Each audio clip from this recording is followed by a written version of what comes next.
प्यारे बच्चों, नमस्कार।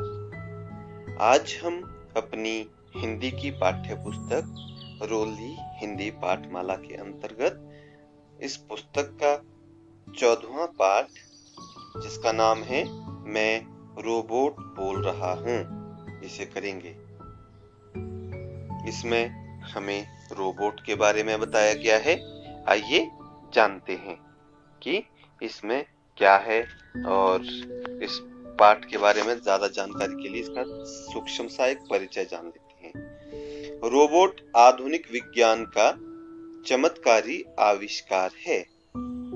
आज रोबोट ने असंभव कार्यों को भी संभव बना दिया है। इस पाठ में रोबोट की कहानी उसी की जुबानी सुनो।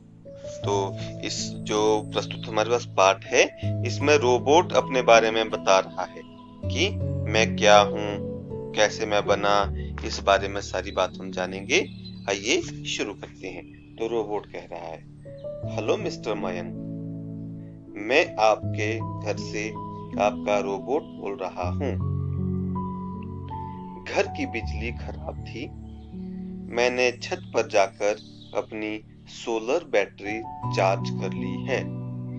अब बिजली ठीक कर रहा हूँ। घर की सफाई कर दी है। बर्तन साफ हो चुके हैं। बिजली का बिल आया था, मैंने क्रेडिट कार्ड से पेमेंट कर दिया है। दोपहर को ठीक 1:20 और 45 सेकंड पर आपका लंच बॉक्स ऑफिस के रिसेप्शन रूम में पहुंचा दूंगा।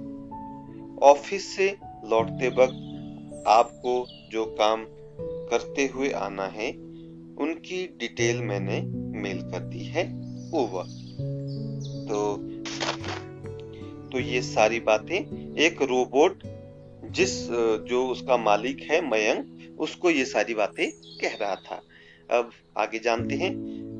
वह दिन दूर नहीं बच्चों, जब मेरे जैसा ही आपका कोई घरेलू रोबोट ऐसे ही फोन पर बात करे। जरा सोचो तो कैसा होगा वह जीवन। पर याद रखना, अति हर काम की बुरी होती है।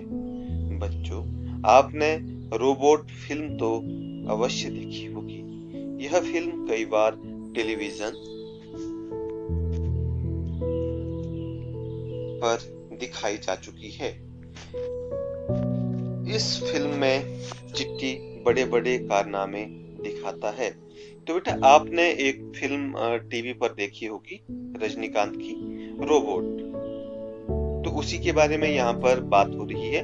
तो उसमें चिट्टी नामक एक जो कैरेक्टर होता है रोबोट का, उसके बारे में यहाँ पर कहा जा रहा है कि वो कैसे कैसे काम करता था, जो चिट्टी नाम का जो रोबोट था। गुंडों को पलक झपकते ही धूल चटाना, चुटकियों में फोन डायरेक्टरी से किसी का भी नंबर बता देना, बिना डरे किसी भी ऊंचाई से छलांग लगाना और ढेर सारे ऐसे काम जिन्हें करने की हम सोच भी नहीं सकते। ऐसे कामों को रोबोट फिल्म का रोबोट चिट्टी झटपट कर देता है। उसके लिए कुछ भी असंभव नहीं है। दोस्तों, मैं भी चिट्टी का ही भाई हूँ। तो बच्चों, यहाँ पर जो रोबोट है जिसने अभी मयंक को कॉल की थी, वो अपने बारे में बता रहा था। वो अपने बारे में यहाँ पर कह रहा है कि मैं भी चिट्टी का ही भाई हूँ। आज आपको अपने बारे में बताता हूँ। मनुष्य ने अपने जीवन को सुविधा संपन्न बनाने के लिए तरह तरह का मशीनी और यंत्र बनाए। तरह तरह की मानव ने मशीनें और यंत्र बनाए। जैसे आपके घरों में भी बहुत सारी मशीन्स हैं, बहुत सारे इंस्ट्रूमेंट हैं, इलेक्ट्रॉनिक्स। तो वो सारे किस लिए बनाए गए हैं? अपनी सुविधा के लिए, अपने काम के लिए, ताकि हमारा काम आसान हो सके। इनसे उसका जीवन आरामदायक बन गया, पर उन्हें मनुष्य को स्वयं चलाना पड़ता था। हाँ, अब बहुत सारे ऐसे इंस्ट्रूमेंट हैं जिन्हें हम खुद चलाते थे। अब उदाहरण के लिए हमारे पास एक ग्राइंडर मिक्सर होता है, उसका स्विच ऑन करना पड़ता है, उसके बाद वो पीसता है। हमारे पास एक गीजर होता है, स्विच ऑन करना पड़ता है, तब वो जो पानी है गर्म करता है। एक दिन मनुष्य ने सोचा, क्यों न ऐसा यंत्र बनाया जाए जो मनुष्य की तरह अपने आप काम करे। बस फिर क्या था, वैज्ञानिक दिन रात लग गए ऐसे मानव यंत्र को बनाने में, और परिश्रम करते करते उन्होंने यंत्र मानव बेटा रोबोट को ही कहते हैं, यंत्र मानव बना ही डाला। इस तरह मेरा जन्म हुआ। अंग्रेजी में मुझे रोबोट और हिंदी में यंत्र मानव नाम दिया गया। बच्चों, यंत्र मानव का अर्थ हुआ मशीनी मनुष्य, एक ऐसी मशीन जो मानव की तरह काम कर सके। वैज्ञानिकों ने मेरा शरीर हार्ड मांस का नहीं बल्कि लोहे, इस्पात और प्लास्टिक से बनाया।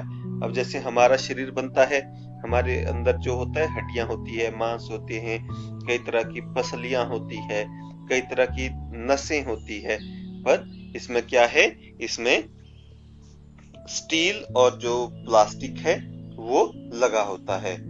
मैंने भी तुम्हारी तरह हाथ पैर, मेरे भी तुम्हारी तरह हाथ पैर और उंगलियां हैं। मेरे सभी अंग धातुओं से बने हैं। मैं तुम्हारी तरह चल फिर सकता हूँ, काम कर सकता हूँ, भाग दौड़ कर सकता हूँ और भारी भरकम काम कर सकता हूँ। मैं ऐसे ऐसे काम कर सकता हूँ जिन्हें करने की तुम सोच भी नहीं सकते। पर दोस्तों, इससे मेरा घमंड मत समझ लेना। मुझे तो तुमने ही बनाया है, मैं तो तुम्हारा ही सेवक हूँ।